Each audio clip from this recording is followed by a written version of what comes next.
चलो ठीक है, अब जो है कि हम छठा क्वेश्चन बताएंगे।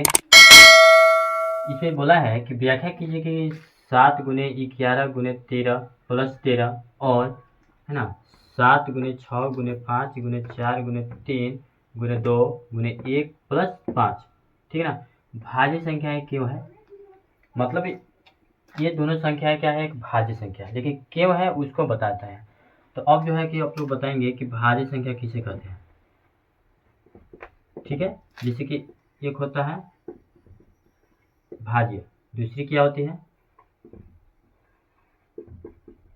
अभाज्य। तो हम लोग भाज्य के बारे में जानेंगे और अभाज्य के बारे में जानेंगे। ठीक है, तो भाज्य की संख्या किसे कहते हैं, तो वैसी संख्या जो एक तथा स्वयं के अलावा अन्य दूसरी संख्या से भी भाग लगे उसको बोलते हैं भाज्य संख्या। जिससे कि अगर आप लोग को देखा जाए तो दो है ना, तो दो में देख सकते हो कि यह एक से कटेगा, है ना, और स्वयं दो ही से कटेगा। स्वयं मतलब होता है कि जो संख्या है वही, मतलब कि 6 है, 5 है, 9 है, 11, 15। ठीक है, तो आप लोग देख सकते हैं कि यह जो 6 है 1 से कटेगा, 2 से भी कटेगा, 3 से भी कटेगा और स्वयं 6 से कटेगा। ठीक है ना, इतनी संख्या से कट रहा है, तो हम बोल सकते हैं कि यह भाज्य है। ठीक है, तो उसी प्रकार से 5 के बारे में देखेंगे तो ये है ना, स्वयं 1 से कटेगा और स्वयं 5 से कटेगा। स्वयं मतलब 5 संख्या। 9 को देखो, यह 1 से कटेगा, 3 से कटेगा और इसके बाद 9 से कटेगा। मतलब कि 1 और स्वयं के अलावा अन्य दूसरी संख्या से भी भाग लगे उसको क्या बोलते हैं, भाज्य संख्या। अभाज्य संख्या किसे कहते हैं, वैसी संख्या जो एक तथा स्वयं के अलावा अन्य दूसरी संख्या से भाग न लगे उसको बोलते हैं अभाज्य संख्या। ठीक है ना, तो आप लोगों को डिफिनेशन समझ में आ ही गया होगा। अब हम चलते हैं सवाल की ओर। ठीक है,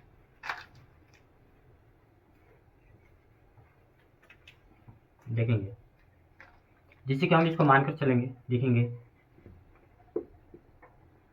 माना कि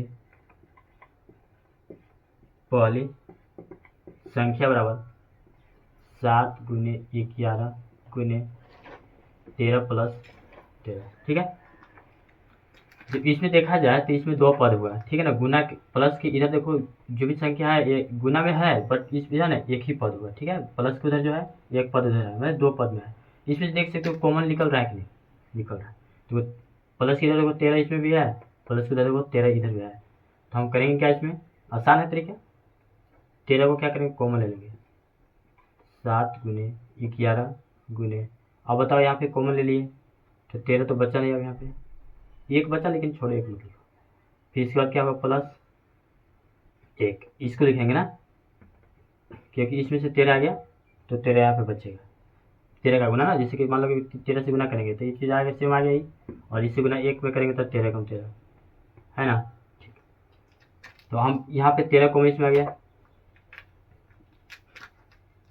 अब यहाँ पे लिखेंगे तथा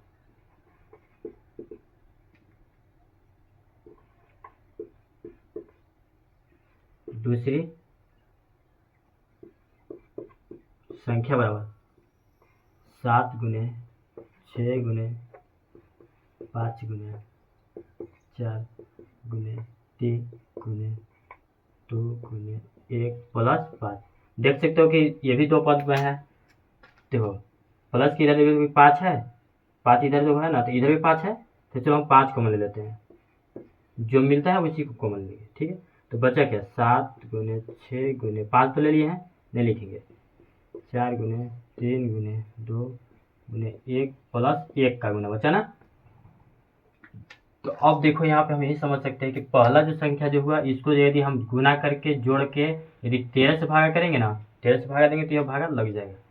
तो आप बताओ कि 1 से भी कटा, जितना गुना करके आएगा संख्या उतना से भी कटेगा, और 13 से भी भागा लग गया, इसलिए यह क्या हो गया, भाज्य संख्या होगा। इसमें उसी प्रकार से यदि तुम जांचना चाहोगे तो इतना इतना गुना कर देना और इसको जोड़ देना, जोड़ कर अब क्या करो ना कि जितना संख्या आएगा उतना से भी कटेगा, 1 से भी कटेगा, और 5 से भी भागा लोगे तो 5 से भी कट जाएगा। बस है ना, तो इसलिए ये भी संख्या क्या हो गया, भाज्य है। तो यहाँ पे लिख लेंगे हम अपना से, लिखेंगे क्या होता है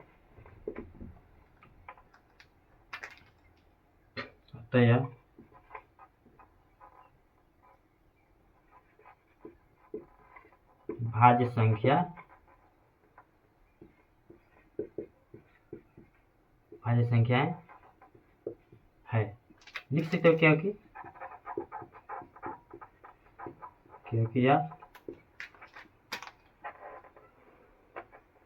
क्योंकि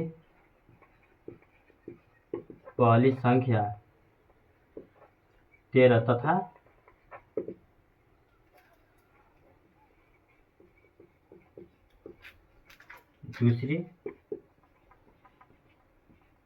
दूसरी संख्याएं 5 का एक गुणन खंड है।